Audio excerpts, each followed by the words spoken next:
vous avez vraiment des apports dans ce sens, soyez les bienvenus à cette émission. Si vous avez une préoccupation, voilà, si vous avez aussi une préoccupation, voilà, il y a les numéros de téléphone. Voilà. Et je vais, juste pour ajouter un passage de lui par rapport à ce que j'étais en train de dire, au choix, nous allons lire rapidement dans Genèse 24, le verset 7.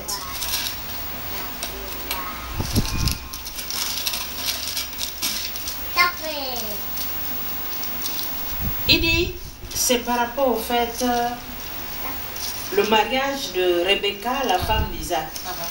Il dit quoi? L'Éternel, le Dieu du ciel, qui m'a fait quitter ma famille et ma patrie, lui qui m'a parlé et m'a juré de donner ce pays à ma descendance, lui-même enverra son ange devant toi. Et c'est là-bas que tu prendras une femme pour mon fils. Le verset, on va sauter, on vient au verset 12. Il dit, puis il dit, l'Éternel Dieu de mon Seigneur Abraham, fais-moi, je te prie, rencontrer aujourd'hui ce que je cherche et agis avec bienveillance envers mon Seigneur. J'ai beaucoup aimé cette phrase-là, c'est-à-dire ce que je cherche. Fais, je te prie, rencontrer aujourd'hui ce que je cherche. Fais-moi, je te prie, rencontrer aujourd'hui ce que je cherche. Je crois que ça doit être la prière de tout un chacun de nous. Voici le serviteur. À leur époque, c'était peut-être leur tradition qu'il fallait envoyer le serviteur chercher au pays du Père, qui est donc le pays d'Abraham.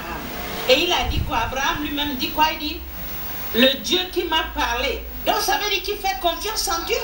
Et il dit quoi? Il va envoyer son ange et son ange va te dévancer. Il dit, le Dieu qui m'a parlé, qui m'a juré de donner ce pays à ma descendance, lui-même enverra l'ange devant toi. Ça veut dire que quoi? Voici un choix. Ils sont en train d'aller chercher la femme d'Isaac. Et il fallait, qu'est-ce qu'ils ont fait ici? Que ce soit Abraham ou son serviteur, ils ont mis Dieu devant. Ils ont fait confiance en Dieu et Dieu va agir. Et ce qui va se passer, c'est-à-dire que plus tard, je ne vais pas rentrer dans toute l'histoire. Lorsque Rebecca sera choisie, le mariage a été déjà célébré. Lorsque Rebecca va venir à la rencontre d'Isaac, tout de suite quand Isaac a vu Rebecca, il était d'accord. Tu as compris? Alors. Alléluia. Amen. Il était tout de suite d'accord.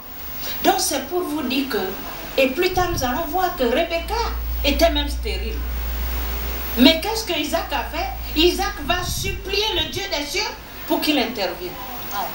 Et Dieu a guéri cette femme qui ne devrait pas enfanter les deux nations, Jacob et Esaü.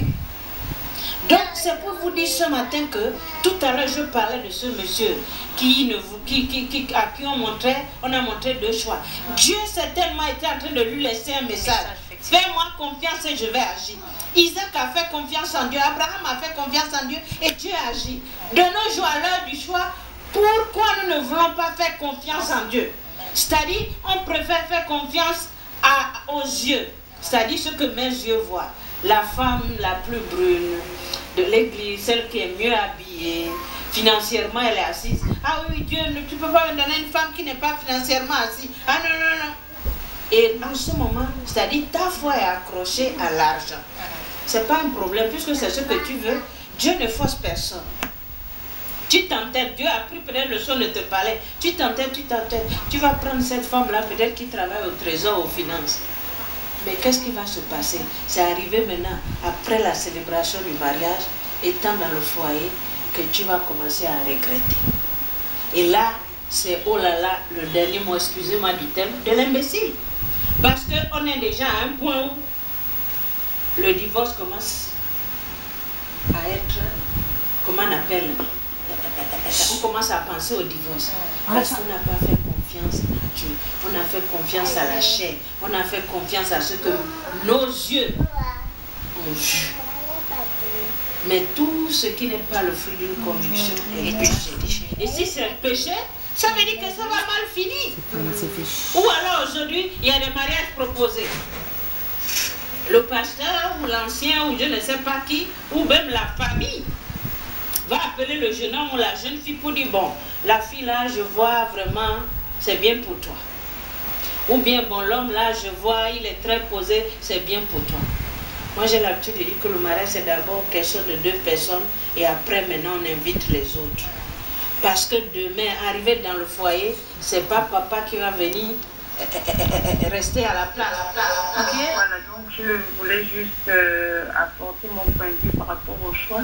Je crois que souvent on ne laisse pas Dieu agir dans nos vies. On est tellement pressé parce qu'on voit les autres faire, voilà, qu'elle est mariée, je ne suis pas mariée, et on veut tellement aller très vite et on ne veut pas voir les choses se faire tel que Dieu le veut. Et je pense que Dieu a formulé pour nous des projets de paix et non de malheur. Et ces bénédictions ne sont suivies d'aucun chagrin. Et moi, je fais pleinement confiance à Dieu. Et je sais qu'il agira. Voilà, donc je recommande mon sort, comme ça se dit dans la Bible.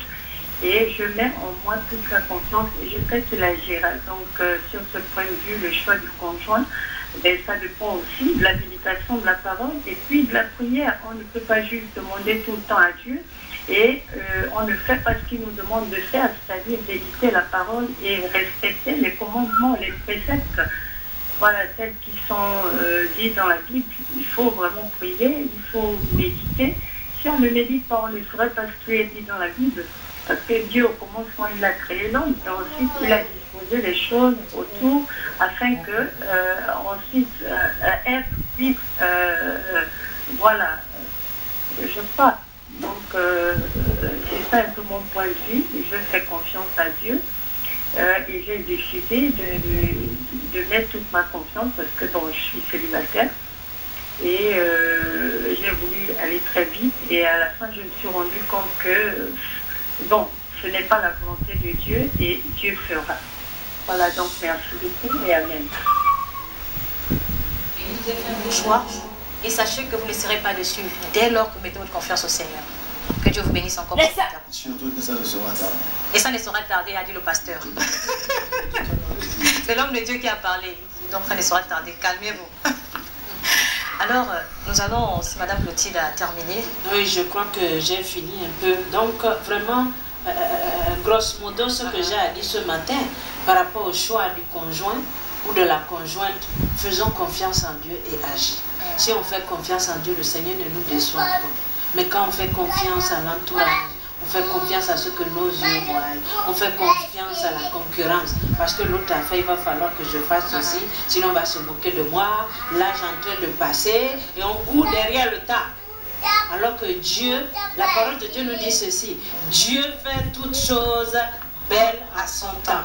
Le temps de Dieu est le temps meilleur et propice pour toi ce matin.